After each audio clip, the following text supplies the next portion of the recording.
ওরে মোর আল্লাহ, অনেকদিন পর আইলাম নদীতে। হায় হায়, দেখেন চারপাশে গুলো বাদামি আর বাদাম। এতদিন পর আইসা দেখলাম হায় রে বাদামের গাছ। দেখেন শুধু সাইডে অনেক সুন্দর নদী আছে। নদী থেকে আসলাম এইমাত্র, দেখেন বাদাম। এই যে সবগুলাই বাদাম, সবগুলাই বাদাম। এই জন্য দেখ কই বাদাম এত পাই কই নদীর চর এলাকার লোকেরা। এখান থেকে বাদাম আবাদ করে কে জানে। দেখেন দেখেন সবগুলাই বাদাম। আর নীল আকাশটা, হায় হায়, আকাশের অবস্থা দেখেন সেই রকম। মনে হয় যেন একটু পরেই নামবে আর কি বৃষ্টি। দেখেন দেখেন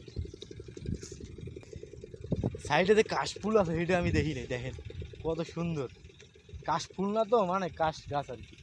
ফুল এখনো হয় নাই, হবে। কত সুন্দর দেখেন লাইন ধরে আছে। দেখেন এই দেখেন যত দূর যাই আর খালি কাশ ফুলেই দেখি, ফুলেই দেখি। না ফুল তো নাই, খালি কাশ গাছ।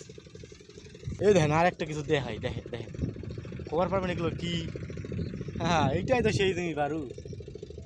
এইটা হচ্ছে সেই কাঁচা বাদামের গাছ।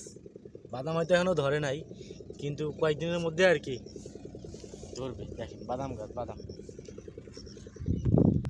ওই দেখেন আরেকটা জিনিস দেখাই আপনাদের, ওই দেখেন কনে গেল রে, কনে কনে কনে কনে কনে। এই দেখেন বাদাম তুলতেছে, এই যে এই যে বাদাম তুলতেছে। দেখেন দেখেন এই দেখেন কত সুন্দর রে বাবা, যে রোদ উঠছে। আল্লাহ দেখে কেমনে কি করে।